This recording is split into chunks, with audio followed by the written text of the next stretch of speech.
عايزين تعرفوا الناس بتمشي ليه؟ بتمشي علشان انعدام المودة والرحمة. أو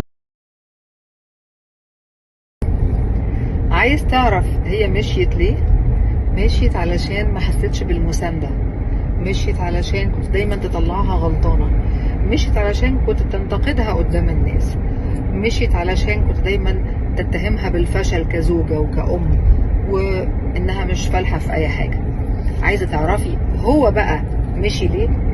مشي علشان ما كنتيش مكبراه كراجل، مشي علشان ما كنتيش مدلعاه كفاية، مشي علشان ما كانش حاسس ان هو مالي الدنيا عليكي، مشي علشان ما كانش حاسس ان هو تاج على راسك، مشي علشان كنتي بتقللي منه، بتقلي منه قدام اصحابه، قدام اهله، قدام اهلك، وبالذات لو قدام ولاده. عايزين تعرفوا الناس بتمشي ليه؟ بتمشي علشان انعدام المودة والرحمة، او بتمشي علشان قلة المودة والرحمة، بتمشي علشان عدم احساسها بان هي رقم واحد في عين الاخر. والكلام ده بيسري على الراجل بالنسبة للست او الست بالنسبة للراجل. عايزين بقى تعرفوا الناس بتقعد ليه؟ بتقعد علشان بيعملوا عكس اللي انا قلته ده. تحبوا تبقوا من الناس اللي العلاقة بتاعتهم هتبقى جميلة وتبقى نموذجية وتستمر، ولا من الناس اللي الطرف التاني هيمشي لا محالة لو فيها حاجات من الحاجات اللي قلناها؟ عايزين تعرفوا الناس بتمشي ليه؟ بتمشي علشان انعدام المودة والرحمة. أو عايز تعرف هي مشيت ليه؟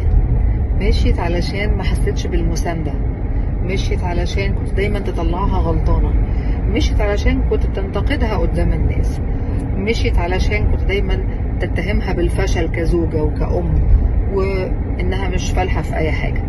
عايزة تعرفي هو بقى مشي ليه؟